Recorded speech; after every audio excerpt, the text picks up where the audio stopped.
Olá, pessoal. Estamos aqui na Escola Castelo Branco de Borrasópolis, hoje no dia 29/11 de 2021, com uma convidada muito especial. Está sendo assim maravilhoso para nós recebê-la em nossa escola. E essa visita veio para somar um trabalho que eu venho desenvolvendo, né? O nosso projeto se chama História é Vida. E esse projeto, o nome em si, eu me inspirei na professora Claudete Baum, que foi minha professora na 5ª série aqui nesta escola, onde ela chegava todos os dias e cantava uma música. E o nome da música era História é Vida. E para somar e até para passar para todos os moradores da nossa cidade, a sua neta vai contar um pouco da sua história para nós. E para ajudar nessa entrevista muito importante, eu convidei a minha excelentíssima aluna muito querida, que é a Maria Luísa. Ela é do 8º ano A. E para iniciar, eu quero dar assim as boas-vindas à Ivete, que ela assim se sinta à vontade para contar todas as histórias. Lembrar assim com bastante carinho, porque a gente está muito ansioso para conhecer um pouco mais sobre a dona Bronislava Barnett Miculin. Bom dia, Ivete, seja bem-vinda. Bom dia, obrigada. E eu queria que você se apresentasse primeiro, falasse assim seu nome completo, profissão, o que você está fazendo no momento, para a gente te conhecer um pouco melhor, para depois você contar sobre a sua avó. Bom, meu nome é Ivete Miculin, sou filha de José Miculin, Amabile Murara Miculin, neta da Bronislava Barnett Miculin, conhecida como Dona Bronha. O meu último emprego eu era auxiliar de enfermagem, eu trabalhava no centro cirúrgico do Hospital da Providência, mas no momento eu sou cuidadora de idoso, cuidadora do meu pai, cuidadora familiar. Aí é isso. Casada? Não, sou divorciada. Filhos? Tenho um filho. Um filho? Qual o nome desse filho? Renan Miculin de Almeida. Ah, que bom. Eu vou passar agora para minha aluna Maria Luísa. Gostaria que nos contasse sobre a história da sua avó Bronislava. A descendência. Vieram para o Brasil em que ano? A descendência da minha avó são de poloneses. O ano que vieram para o Brasil os pais dela, isso eu não sei te informar, mas o meu avô veio entre 1925 a 1930, mais ou menos, porque ele chegando da Polônia, ele desembarcou no Rio de Janeiro e daí ele foi para o Rio Grande do Sul, foi onde ele conheceu ela. E daí eles se casaram em 1933, daí tiveram o primeiro filho lá no Rio Grande do Sul, depois vieram embora para Joaquim Távora. Daí em Joaquim Távora que ela teve mais um filho, né, o meu pai, e uma filha, só que a filhinha dela ela perdeu com um ano e pouco, mais ou menos, que foi numa época que deu aquela gripe espanhola, daí ela faleceu e eles moraram por quase uns 15 anos em Joaquim Távora, depois que eles vieram para Borrasópolis. Em que ano eles chegaram a Borrasópolis? Em 1950. Onde foram morar?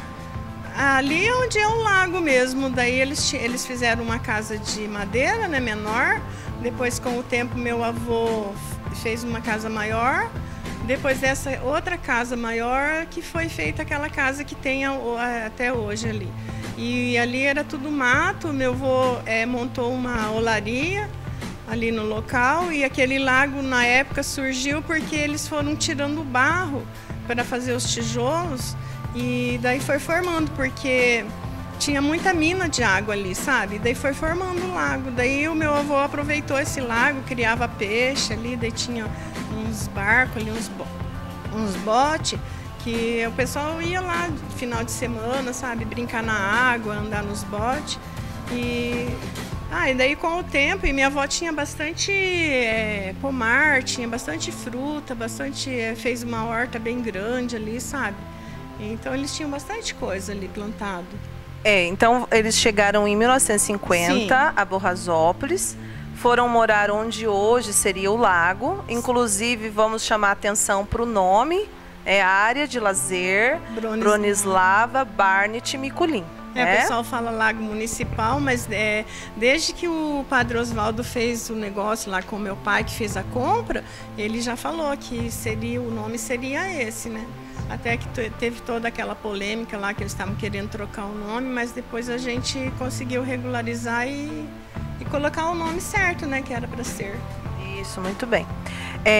O que você nos conta sobre a vida deles ali, os filhos, as brincadeiras, os vizinhos? Como era a relação ali? A relação era boa. Eles só tinham os 2 filhos, né? O meu tio e o meu pai. Meu tio era uma pessoa muito assim, adoentada, sabe? Então, quem trabalhava mais com meus avós era o meu pai.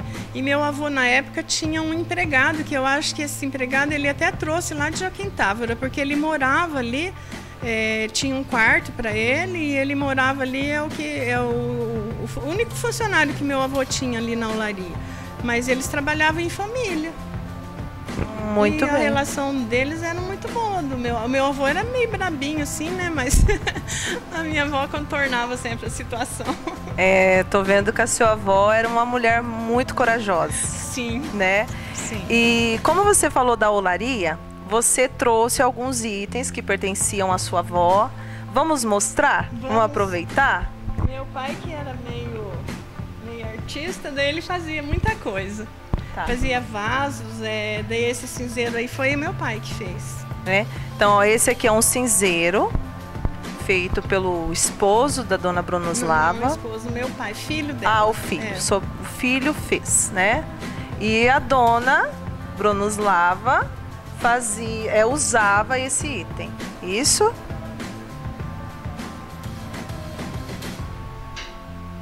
São 2 cinzeiros, isso? Isso, mas só que esse daqui não. Esse era que ela tinha na casa dela. Aquele lá que foi feito por ele. Beleza. Ótimo.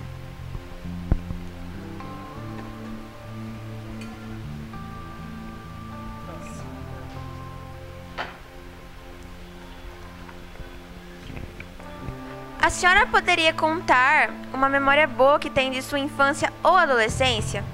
Algo que só de lembrar você se sinta bem. Uma memória que você guarde com muito carinho e amor. A gente era feliz e não sabia, né? Era muito gostoso ir na casa da avó. Eu aprendi a nadar naquele açude que tinha lá. E era muito gostoso, porque a avó tinha muitas frutas. Ela tinha moranguinho, framboesa, tinha maçã, um pomar de maçã.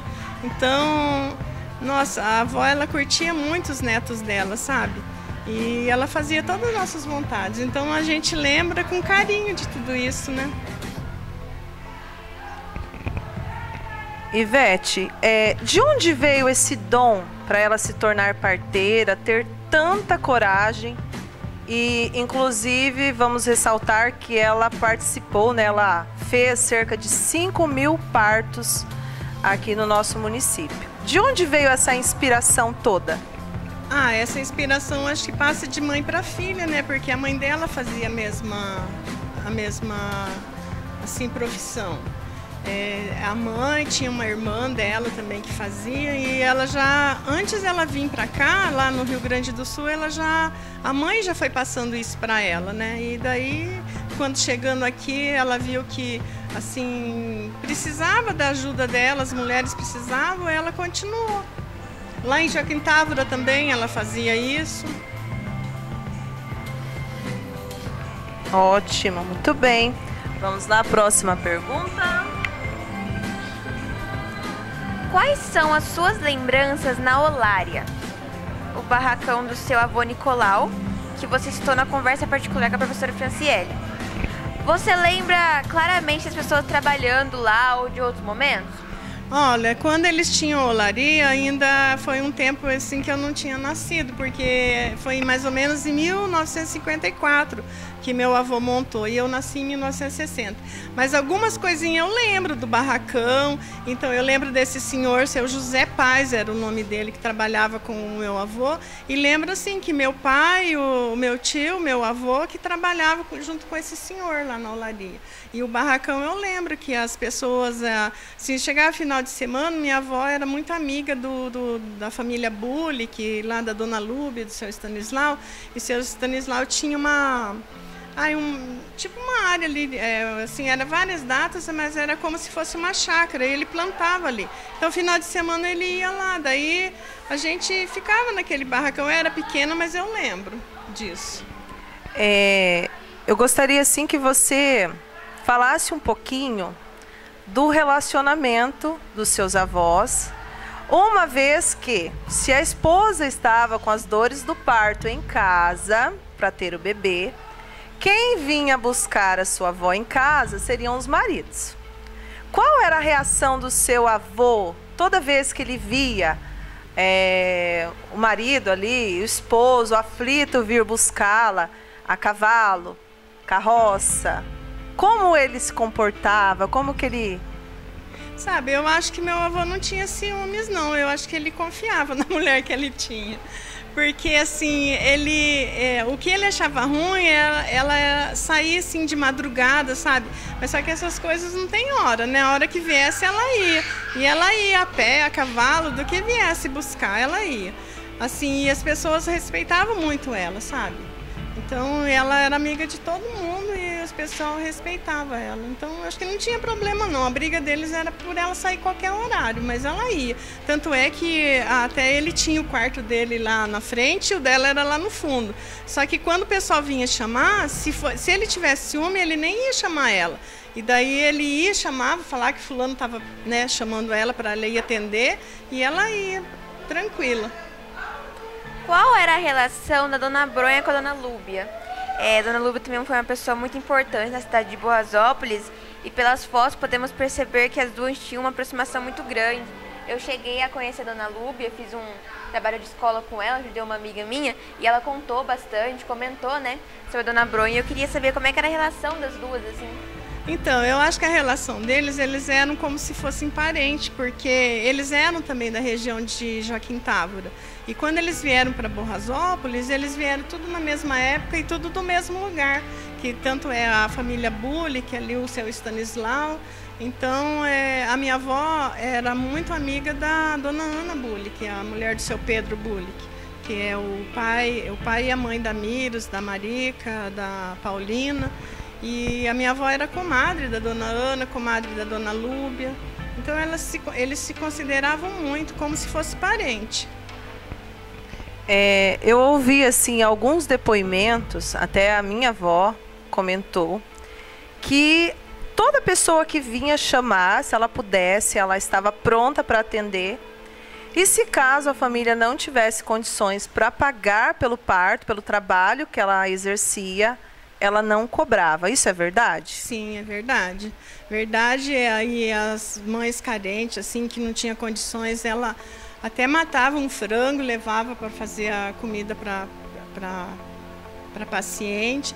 E pessoas que eram muito longe também, tipo assim, no sítio, numa fazenda que fosse difícil, assim, para estar chegando lá, ela trazia para casa dela, tinha um quarto lá, ela colocava lá e esperava a pessoa ter o bebê ali para depois ir embora para casa dela. Eu gostaria de mostrar agora, nesse momento, a bolsa e um caderno que ela anotava os partos, né? Todos os partos eram anotados, tudo certinho, a data, se era menino ou menina e o valor que seria cobrado. Então agora a Ivete vai estar mostrando alguns exemplares que ela guarda com muito carinho. São antigos, de 62, 63, 64, e acabam sendo ali um patrimônio histórico da nossa cidade, algo assim que nós que estamos aqui estamos emocionados de ver, né? Essa bolsa que ela está mostrando era a bolsa que ela levava a cada parto que ela fazia.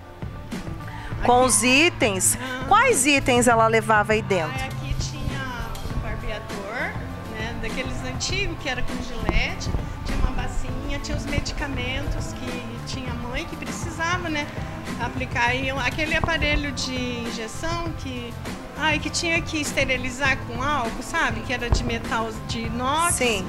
Então tinha aquilo lá, só que aquilo lá eu não sei pra onde que foi, por isso que eu não trouxe aqui junto. Ótimo. Tá. O caderninho, eu vou pedir para ela abrir ali. Coloca numa página assim que tenha para mostrar ali na gravação. São vários caderninhos, como eu já falei, né? Registrando se é menino ou menina, o dia e o nome dos pais, o nome da mãe ou o nome do pai e o valor que era cobrado. Isso se a família tivesse condições para fazer esse pagamento, tá? Olha que coisa mais linda. Setembro de que ano, Ivete? Aqui tá de 72. 1972. Olha que riqueza. Muito bem. A letra dela, você comentou que... assim, parece escrita em polonês, né? Mas isso. É em português. Como eles são descendentes de poloneses, ela tem toda uma característica, né? A letra, como se organiza ali o caderninho, né? Toda uma riqueza de detalhes, tá? Joia.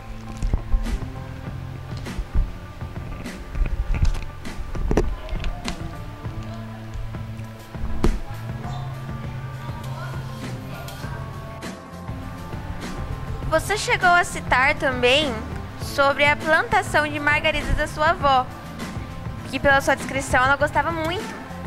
Ela tinha apenas aquela plantação de plantas ou plantava outras espécies? Sim, ela tinha muitas plantas. Ela tinha também uma plantação de hortênsia, tinha as margaridas, ela tinha amor perfeito, era tão lindo. Às vezes a gente vai lá embaixo, sabe, fica lembrando de tudo que tinha lá. O pomar dela de maçã foi numa época que deu uma chuva de pedra, eu nem lembro o ano, sabe, mas foi o que destruiu o pomar dela. Nossa, ela ficou tão triste na época, mas ela tinha muita coisa plantada. Ela tinha uma horta muito grande, sabe? Ela tinha de tudo ali, goiaba, tinha na beira do açude, tinha um monte de pé de goiaba, que ela fazia os doces dela. Tinha goiaba branca, da vermelha, então ela fazia muito doce pra gente. E quais eram os outros gostos dela? Além dos partos e das plantações, ela tinha algum outro tipo de passatempo? Não, o que ela cuidava mesmo era das plantas, ela adorava a flor e ela amava o que ela fazia, né? Ótimo. Acredito que na sua cabeça deve estar passando aí várias cenas. Sim. Com certeza. Conversando com você nesses dias todos que a gente vem conversando, você contando que hoje você cuida do seu pai, que está acamado, e você comentou assim que nos momentos difíceis você se apega a toda a força que ela mostrava ter. Eu gostaria que você comentasse em quais momentos você lembra mais, quais os exemplos que você toma para a sua vida do que ela foi. Eu procuro assim ser guerreira igual ela foi, sabe? Quando meu pai tem crise mesmo, nossa, eu peço muito para ela me ajudar, sabe? E eu tenho certeza que ela está me ajudando, porque ela deve estar muito feliz de eu estar cuidando do filho dela, né? Com toda certeza. Sim. Quando você olha para a casa da sua avó, o que vem à tona na sua mente? O que você sente? Qual o seu sentimento de ver uma casa tão histórica, onde morou uma pessoa tão importante e querida no nosso município? Às vezes a gente olha e assim parece que a gente nem acredita, né, que a gente viveu ali, porque depois que ela faleceu, a gente passou a morar ali, porque meu avô não queria sair dali, sabe? Então, parece mentira que a gente viveu tudo isso, né? Mas vem muita recordação boa dali, sim. Já que você citou o dia do falecimento, eu gostaria que você contasse como foi esse dia, essa data. Você contou para mim que você fazia faculdade fora, né? Na época. Como foi para você receber essa notícia, sabendo que ela estava muito bem, trabalhando todos os dias? Qual foi a sua reação? Assim, o que você nos conta sobre essa data? Na verdade, eu fazia 2º grau na época. Só que meus pais tinham mudado para Apucarana e não deu muito certo a minha transferência, não consegui vaga lá. Daí eu acabei voltando para cá para terminar aqui, né? E daí, como a minha avó, uma semana antes dela falecer, ela teve um desmaio no banheiro, daí ela foi levada para Londrina, feito os exames todos. Daí o médico viu que ela precisava colocar um marca-passo e ela não quis colocar. E eu estava morando com ela na época. Só que era muito escuro lá embaixo. Daí eu estudava à noite e eu posava na casa da Ana do Correio, sabe? E de manhã eu descia. Aí um dia antes dela falecer, eu vim com ela veio, ela pagou todas as contas que ela tinha na cidade. Ela pagou tudo, comprou um monte de coisa para casa e ela tinha feito uma fornada de 14 pão. Eu falei, vó, para que tudo esse pão? É só eu, a avó e o vô. Daí ela falou, é para o pessoal comer. Então, hoje a gente fica analisando, será que ela sabia que ela ia falecer? Porque, gente, até me arrepio. O pessoal que veio no velório dela foi o que comeu o pão que ela fez. Então, foi muito triste, porque de manhã eles vieram me chamar, eu tava dormindo ainda. Quando eu cheguei lá, estava a casa cheia de gente, o Dr. Scholz já estava lá. E o meu avô, quando viu que ele que levantava e fazia o café. Aí ele fez o café e chamou ela, daí ele viu que ela não levantava, daí quando ele foi lá pegar nela, ela estava morta. Aí ele abriu todinha a casa e ele saiu para a rua, sabe? Daí ele encontrou a dona Ernesta, tinha uma senhora que morava ali na esquina de cima, eu não lembro o sobrenome dela agora, mas era a dona Ernesta. Daí ele avisou ela, estava cortando vassoura de guanchuma para varrer o quintal, daí ele falou para ela que a avó estava morta, falou, a Bronha está morta. E a dona Ernesta disse que desceu lá, mas não teve coragem de entrar sozinha lá, porque a casa estava aberta. Mas daí ele foi subindo, ele chegou até ali perto do posto, que era posto do Argimiro, que a minha tia morava ali, a tia Lídia, e ele pensou que eu estivesse lá. Daí ele ficou batendo lá no portão, minha tia foi atender ele, daí ele falou para ela, daí ela sabia onde que eu estava, daí ela pegou um funcionário do posto e foi rapidinho lá me chamar. Daí quando ela chegou, ela já falou de sopetão, daí eles me levaram lá embaixo. Nossa, quando eu cheguei lá, não tinha coragem, eu não conseguia entrar para dentro, sabe? Daí eu comecei a chorar. E depois tudo aconteceu, daí depois a gente já avisou meus irmãos que estavam em Apucarana, daí eles vieram e daí a gente arrumou tudo. Daí o velório dela foi lá na casa mesmo. Só que daí o meu avô ficou tão desesperado que, nossa, ele não queria comer. Depois eu fiquei 3 meses cuidando dele ali sozinha, sabe? Ele andava a noite inteira, todo dia ele falava para mim que ela tinha vindo falar com ele, que ela ia vir buscar ele. Tanto é que não tinha nem completado 6 meses que ela tinha morrido, ele faleceu também. Ela morreu dia 28 de março de 1980 e ele dia 21 de setembro de 1980 ele faleceu. Aí eu fiquei 3 meses sozinha até meus pais virem, né? Daí eles acabaram voltando para cuidar dele, porque ele não queria ir embora com meus pais para Apucarana. Daí eles vieram ali, daí a gente ficou ali até quando vendeu ali para a prefeitura, que foi feita a área de lazer ali. Eu acho assim que é uma história bonita, né? Que quando você falou dos pães, né?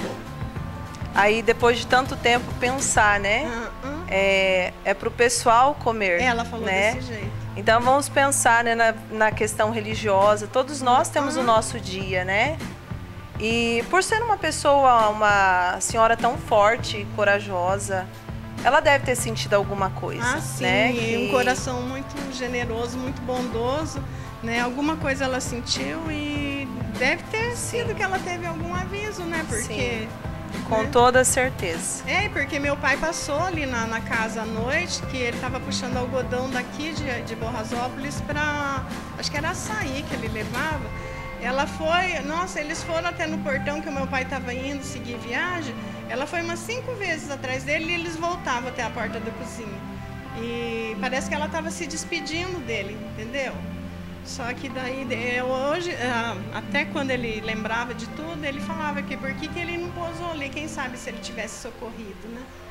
Mas Deus sabe de todas as coisas. Sabe, né? O dia certo, né? Sabe o dia certo, e a hora certa. Apesar dela sair todos os dias, a gente vê que é um amor muito grande, né? Que foi um amor muito grande, sim, né? Sim. Tanto que após o falecimento dela, ele não conseguiu mais seguir a sua vida sozinho. Não. Né?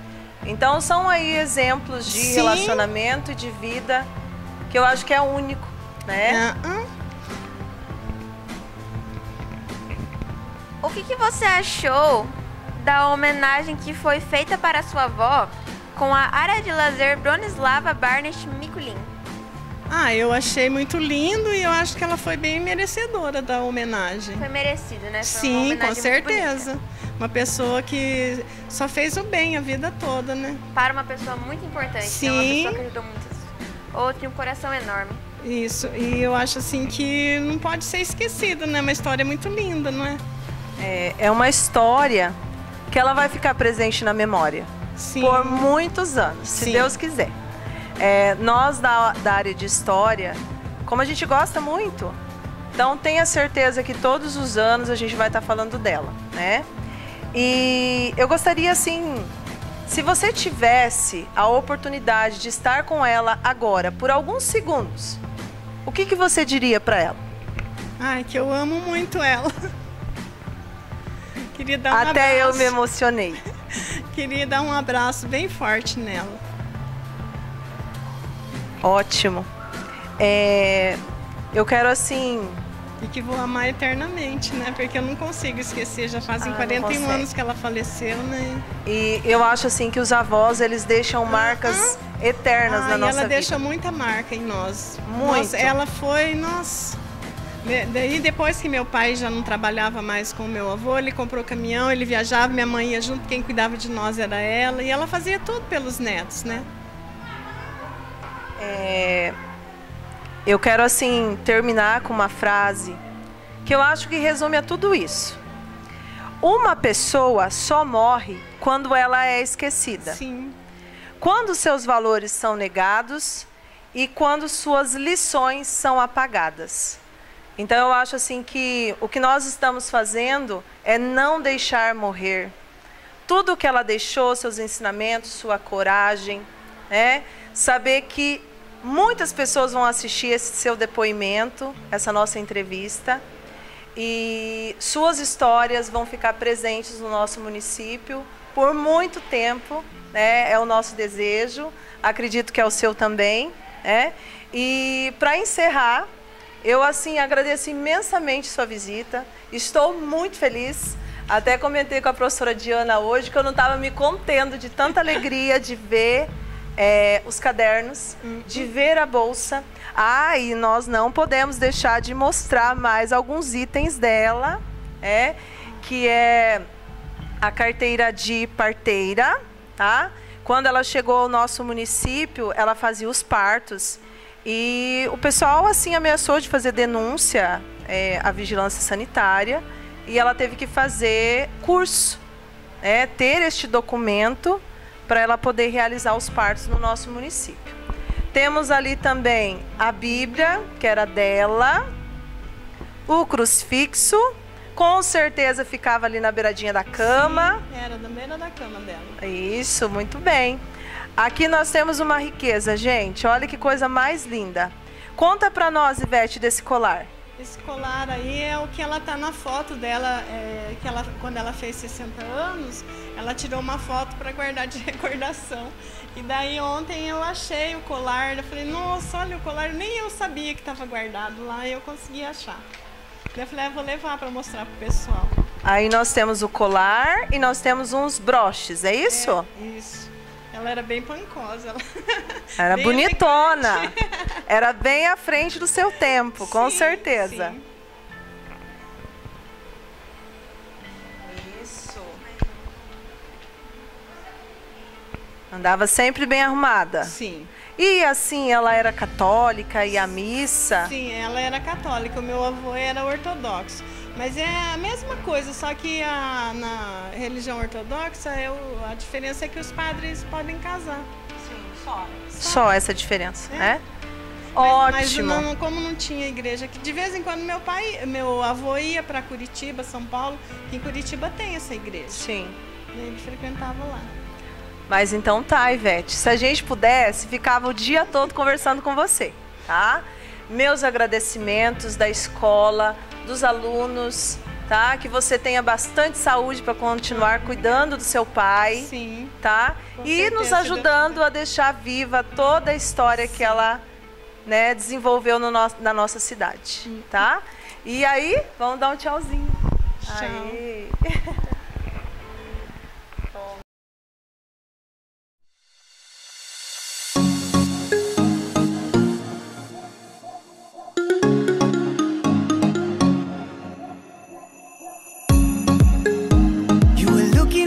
You wanted to stay when I saw you yesterday. I'm not wasting your time, I'm not playing no games. I see ya. Who knows the secret tomorrow will hold? We don't really need to know. 'Cause you're here with me now, I don't want you to go. You're here with me now, I don't want you to go. Maybe we're